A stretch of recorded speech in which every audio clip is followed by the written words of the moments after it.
Hello everyone, welcome you all the strugglers on your own channel the unlimited struggler. आप सभी strugglers का आपके अपने चैनल द अनलिमिटेड स्ट्रगलर में एक बार फिर बहुत बहुत स्वागत है। पीपल, एनवायरनमेंट एंड डेवलपमेंट में आज हम डिस्कस करेंगे इकोसिस्टम। इकोसिस्टम क्या होता है, कितनी तरह का होता है और क्या क्या जो हैं वो इकोसिस्टम के फंक्शंस रहते हैं। एग्जामिनेशन पॉइंट ऑफ व्यू से it is one of the important topic in this unit. तो आपको इसको ध्यान से समझना है और इसमें जो फंक्शंस हैं और टाइप्स हैं उनको ज़रा बहुत ही ध्यान से आप याद कर लेना, समझ लेना और चाहे क्रैम कर लेना। वीडियो स्टार्ट करने से पहले आप लोगों से रिक्वेस्ट रहेगी कि हमारे चैनल द अनलिमिटेड स्ट्रगलर को आप सब्सक्राइब कर लें और बेल आइकन को हिट कर लें ताकि आपको हर आने वाले लेटेस्ट वीडियो का इंस्टेंट नोटिफिकेशन मिल जाए। हमारा फेसबुक और इंस्टाग्राम पेज है द अनलिमिटेड स्ट्रगलर के नाम से, उसको लाइक करें और फॉलो करें ताकि हर एजुकेशन सेक्टर का अपडेट आपको जल्दी से जल्दी पहुँचे। हैंड रिटन नोट्स पेपर 1 और पेपर 2 मैनेजमेंट के अवेलेबल हैं, शॉर्ट फॉर्म में और हार्ड फॉर्म में, दोनों तरह से। अगर आप दिए गए नंबर्स पे कॉल कर सकते हैं, व्हाट्सएप कर सकते हैं, आपको बिल्कुल मिनिमम प्राइसेस पे नोट्स उपलब्ध करवाएंगे। तो आइए डिस्कस करते हैं what is the meaning of ecosystem. जो इकोसिस्टम है उसको जो डिफाइन किया था सबसे पहले, या इस वर्ड को हम बोल सकते हैं, या इसको डिफाइन करने के लिए जो इसको एग्जिस्टेंस में लेके आए थे वो आर्थर टांसले थे। 1935 में इन्होंने डिफाइन किया था, एग्जिस्टेंस में लाया था इस चीज़ को।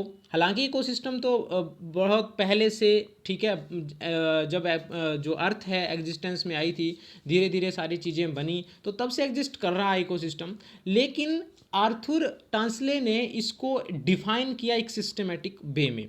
तो क्या है उनके according ecosystem? Ecosystem is a self regulating community of living organism. इन्होंने सीधा सा लिखा कि लिविंग ऑर्गेनिज्म जितने भी हैं, ठीक है, लिविंग ऑर्गेनिज्म में आया पॉपुलेशन ऑफ स्पीसीज, जितनी भी यहाँ पे धरती में प्रजातियाँ रहती हैं और जो अपनी जो ब्रीडिंग करती हैं, अपने दैनिक दिनचर्या की एक्टिविटीज़ परफॉर्म करती हैं अपने सर्वाइवल के लिए, अपनी ग्रोथ के लिए, अपने डेवलपमेंट के लिए, वो सारे लिविंग ऑर्गेनिज्म, उनकी एक कम्युनिटी, कम्युनिटी मतलब large number of group of people हम बोल सकते हैं, या ऑर्गेनिज्म हम बोल सकते हैं, वो लोग या वो प्रजातियाँ, वो स्पीसीज़, वो एनिमल्स, वो लिविंग ऑर्गेनिज्म सारे अपने आप को रेगुलेट करते हैं। सेल्फ रेगुलेटिंग, अपने आप को रेगुलेट करने का मतलब है अपने काम जो उनको सही लगता है वो परफॉर्म करते हैं, अपने हिसाब से चलते हैं, विद ईच अदर, एक दूसरे के साथ इंटरेक्ट करते हैं, और साथ के साथ जो उनका फिजिकल एनवायरनमेंट है and their non living physical environment, physical environment में जो रहते हैं, ठीक है, परफॉर्म करते हैं, जो कुछ भी काम कर रहे हैं, जिस भी हिसाब से कर रहे हैं, उसको हम इकोसिस्टम बोलेंगे। कुल मिला के हम ये बोल सकते हैं कि इकोसिस्टम एक ऐसा फिनोमिना है जहाँ पे कुछ एक ग्रुप ऑफ पीपल या ग्रुप ऑफ लिविंग ऑर्गेनिज्म रहता है। उस एनवायरनमेंट का जो चारों तरफ उसके एनवायरनमेंट है, उसमें जो अदर नॉन लिविंग थिंग्स हैं उनके साथ इंटरेक्ट करता है और अपनी दिनचर्या की डेली की एक्टिविटीज़ जो हैं वो परफॉर्म करता है in order to survive and to grow. ठीक है, इसको हम इकोसिस्टम बोलेंगे। अब एग्जाम्पल इनमें दिया है कि जैसे फॉरेस्ट का इकोसिस्टम होता है, जंगलों में जानवर रहते हैं, ठीक है, शहरों में मनुष्य रहते हैं, ओशियंस के अंदर जो है वो मेराइन इकोसिस्टम होता है, ठीक है, जिस जैसे मछलियां हैं, बड़ी मछली छोटी मछली को खाती हैं, और भी बहुत सारे जो है ऑर्गेनिज्म जो है लिविंग ऑर्गेनिज्म ओशियंस के अंदर होते हैं। Even a clump of bushes can be an ecosystem, मतलब झाड़ियाँ भी जो है वो इकोसिस्टम के अंदर जो है वो आती हैं। All ecosystem on the planet are interconnected and interdependent and together they make up the biosphere. क्या कहता है कि सारे के सारे जितने भी इकोसिस्टम हैं, चाहे हम बात करें फॉरेस्ट इकोसिस्टम की, ओशियन इकोसिस्टम की, या बात करें डेजर्ट इकोसिस्टम की, वो सारे के सारे एक साथ आपस में जुड़े हुए हैं, एक दूसरे के ऊपर डिपेंडेंट हैं बहुत सारे कामों के लिए, फूड की अगर हम स्पेशली बात करें तो, ठीक है, और एक साथ बहुत सारी एक्टिविटीज़ करते हैं और पूरी जो बायोस्फीयर है अर्थ की उसको मेंटेन करते हैं, उसको बनाते हैं एक तरह से। और इसमें क्या लिखा है कि ecosystem shows large variation in their size, structure, composition and so on, कि इकोसिस्टम वेरी करते हैं आपस में, विभिन्न विभिन्न हो सकते हैं, उनमें विविधता हो सकती है, अलग अलग हो सकते हैं, ठीक है, उनका साइज डिफरेंट हो सकता है, उनका स्ट्रक्चर डिफरेंट हो सकता है, नंबर ऑफ जो पार्टिसिपेंट हैं चेन में आते हैं, फूड चेन में अगर हम बात करें वो अलग अलग हो सकते हैं, और भी बहुत सारे उनके करैक्टरिस्टिक्स हैं जो एक दूसरे से वेरी करते हैं, डिफर होते हैं. However, all the ecosystem are characterized by certain basic structural and functional feature which are common. हालांकि अलग अलग होते हैं, डिफरेंस उनमें होता है, लेकिन हम ये बोल सकते हैं कि सब जो इकोसिस्टम हैं उनके कुछ ना कुछ करैक्टरिस्टिक्स विशेषताएं होती हैं, और उनके कुछ ना कुछ स्ट्रक्चरल, ढांचागत, फंक्शनल या काम करने के तरीके, ठीक है, परफॉर्मेंस, जो भी एक्टिविटी परफॉर्म करते हैं उनके कॉमन फीचर हो सकते हैं. जैसे फूड जो है एक कॉमन फीचर है ह्यूमन बीइंग में भी, एनिमल में भी, प्लांट्स में भी, और मेराइन जो हमारा इकोसिस्टम है उसमें भी. जो भी ऑर्गेनिज्म है, लिविंग ऑर्गेनिज्म, उनको फूड चाहिए सर्वाइवल के लिए. तो इस तरह से अब डिफरेंट टाइप के हो सकते हैं, जैसे फॉरेस्ट इकोसिस्टम है, मेराइन इकोसिस्टम है, डेजर्ट इकोसिस्टम है. The composition and organization of communities and physical component decides the structure of an ecosystem.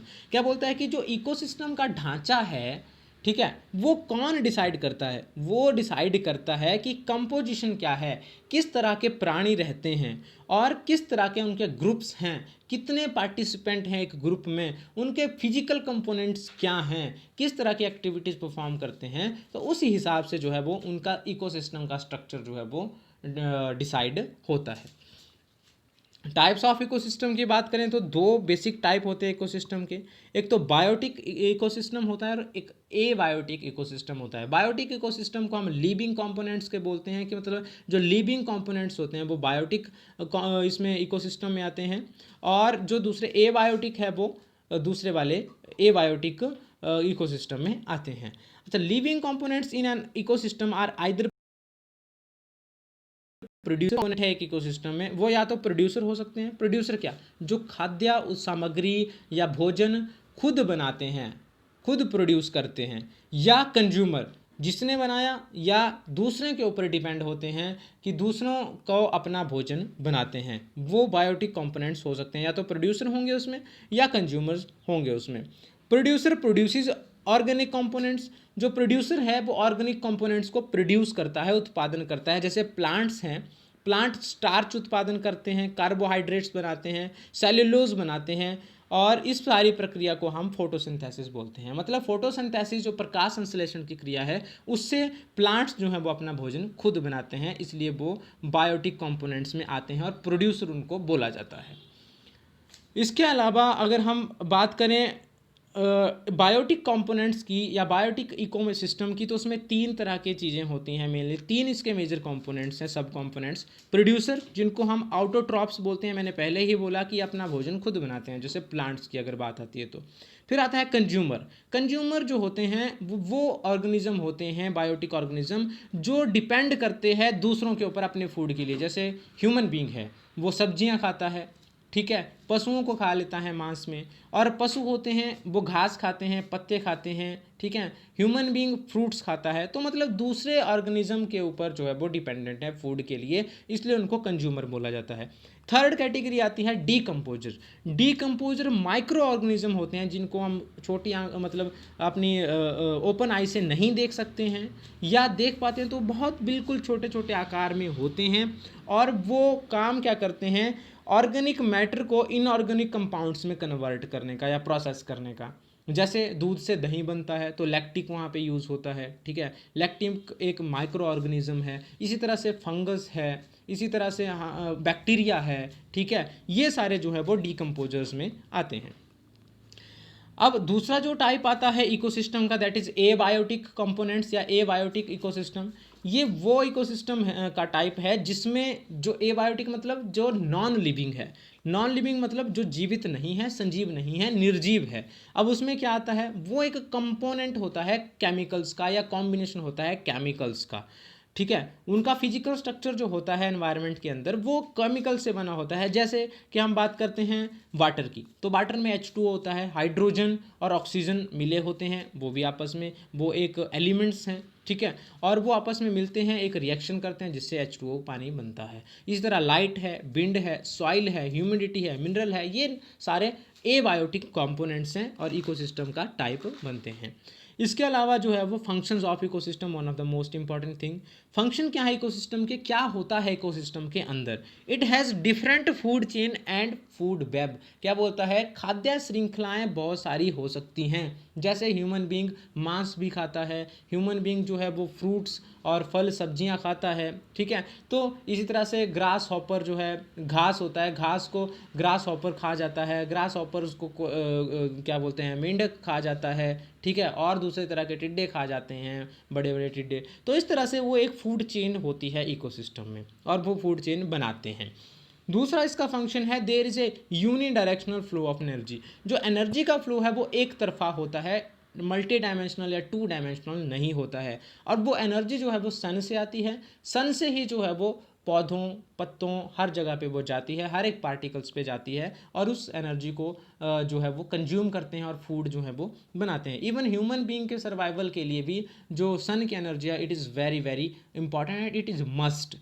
तीसरा इसका फंक्शन है मटेरियल्स, जिसको हम न्यूट्रिएंट्स बोलते हैं। इन an ecosystem moves in A cyclical manner. जो मिनरल मटेरियल्स हैं, न्यूट्रिएंट्स हैं, वो एक साइक्लिकल मैनर में चलते हैं, मूव करते हैं। इनका यूज़ एक साइक्लिकल मैनर में होता है, ठीक है। जैसे हम बात करें कि हम कुछ चीज़ को यूज़ करते हैं, या पेड़ पौधे हैं, वो टूटते हैं, गिरते हैं, गल सड़ जाते हैं, और फिर पेट्रोलियम बनता है उनका, ठीक है। तो वो साइकिल चला रहता है अपने आप में। Every ecosystem functions to produce and sustain some primary and secondary production. हर एक इकोसिस्टम कुछ ना कुछ प्रोड्यूस करता है और उसको सस्टेन भी करता है, ठीक है, प्राइमरी और सेकेंडरी मैनर में, या प्राइमरी और सेकेंडरी प्रोडक्शन जिसको हम बोल सकते हैं। जैसे प्लांट हैं, प्लांट बायोमास है या एनिमल बायोमास है, वो प्राइमरी और सेकेंडरी जो है वो प्रोडक्शन हो सकती है इकोसिस्टम की। Every ecosystem regulates and maintain itself.